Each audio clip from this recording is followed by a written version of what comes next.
Dear students, अब मैं आपको पढ़ा रहा हूँ क्रिया। क्रिया का चैप्टर पढ़ाने से पहले मैं आपको पढ़ाऊँगा सबसे पहले कि क्रिया किसे कहते हैं। जिन शब्दों से किसी कार्य के करने या होने का बोध होता है उसे हम क्रिया कहते हैं।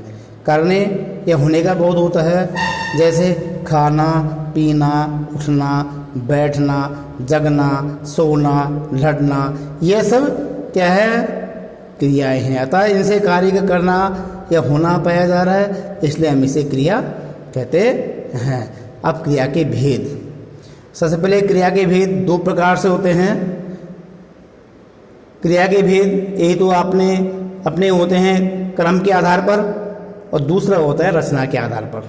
लेकिन क्लास 6 में केवल क्रम के आधार पर ही क्रिया के भेद हैं, जैसे अकर्मक क्रिया और सकर्मक क्रिया कहते हैं।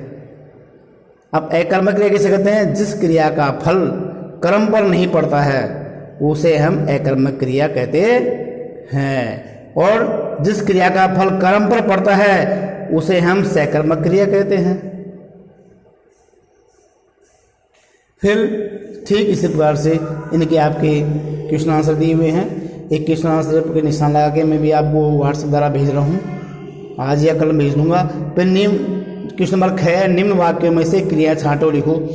क्रिया छांट के लिखना है जिसमें कार्य करना पाया जा रहा है, उनके रिजल्ट करना है। नेहा विद्यालय जाती है। अब जाती है में क्रिया हो रही है, निशान लगा दो। पुलिस ने चोर को पकड़ लिया में क्रिया हो रही है। इस प्रकार से ये 1 से लगाकर 6 तक आपको अंडरलाइन करनी है, जिसमें क्रिया का ज्ञात हो रहा है। निम्न में से उचित क्रिया रूप चुनकर और वाक्य को पूरा कीजिए।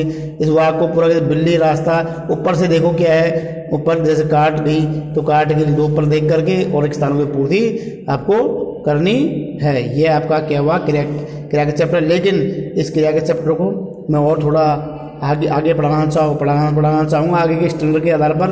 क्रिया के जैसे इस बुक कई तरह की होती है, व्याकरण की बुक। इस बुक में क्रिया का जो प्रकार दिया है, एक अर्थात क्रम के आधार पर क्रिया दी है, लेकिन रचना के आधार पर। नेक्स्ट है रचना के आधार पर, अर्थात रचना के आधार पर भी क्रिया के भेद बताए गए हैं। एक क्रिया का क्रम के आधार पर सकर्मक अकर्मक बता दिया आपको मैंने, लेकिन रचना के आधार पर क्रिया है वो सामान्य क्रिया होती है, संयुक्त क्रिया होती है, नाम धातु क्रिया होती है, प्रेरणार्थक क्रिया होती है, और पूर्वकालिक क्रिया होती है। ये 6-7 का स्टैंडर्ड का नहीं होता है, ये बड़ी क्लासों को होती है, लेकिन इनको समझना भी बहुत जरूरी होता है। सामान्य क्रिया किसे कहते हैं? जब वाक्य में केवल एक ही क्रिया का प्रयोग होता है उसे सामान्य क्रिया कहते हैं। संयुक्त क्रिया, जो क्रियापद 2 या 2 से अधिक क्रियाओं के योग से बनता है उन्हें संयुक्त क्रिया कहते हैं। नाम धातु क्रिया, संज्ञा, सर्वनाम, विशेषण शब्दों के बने क्रियापद नाम धातु कहलाते हैं।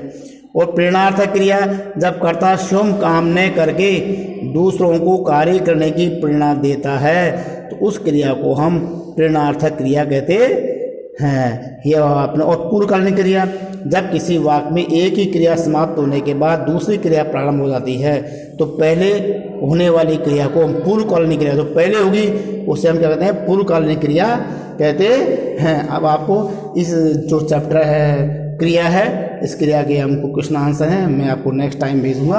आप इस चैप्टर को पढ़ लीजिएगा एक बार।